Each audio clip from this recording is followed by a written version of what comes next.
you grew up in the South. Yeah, I did. Segregated In the South. segregated South. And I think sometimes people hear, we're sitting on Miami Beach now, and people don't, it's hard to remember that age, except you grew up in it. My sons don't know. When I used to tell them the stories about riding in the back of the bus, and Ricky said, "Not me. I wouldn't do that." I said, "You would do it. You would do it. You would do it, and you would do it with dignity." We learn how to accept things without having it beat us down to the ground. We learned that we knew this was the way it was. If you want to live and you want to live a good life, you follow the rules. But that doesn't take anything from your dignity. That was the law of the land. And so we did it.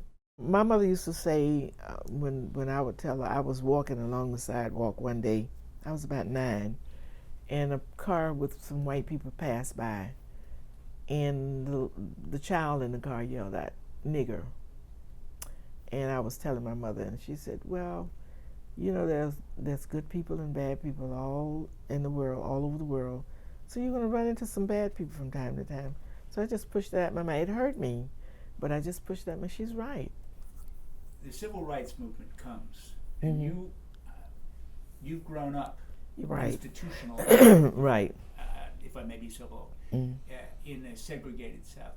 How did that scare people? Did that scare you? It didn't scare me. By that time, I'm a young mother with responsibilities to my children, so I couldn't do the marches and going out in the sit-ins like some of my younger friends who were not married could do.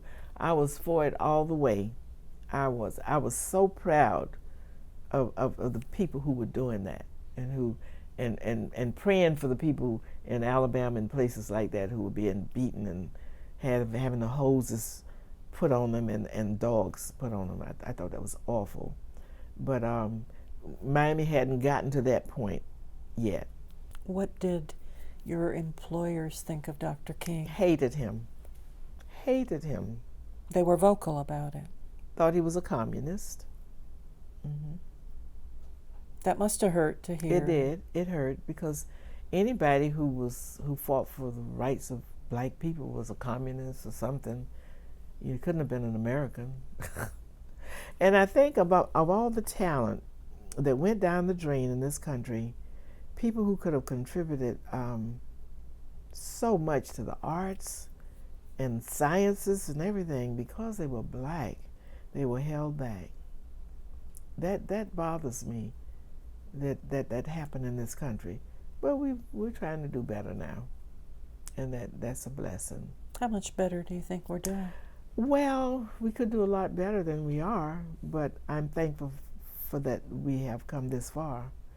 When I look back, we have come a long way.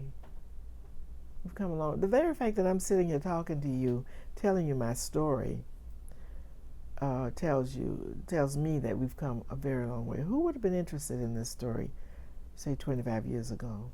Nobody. And we have a black president now. And we have a black president. I never thought I would live to see this day. I dreamed that I would, but I never thought it would happen in my day. I'm so thankful that it did.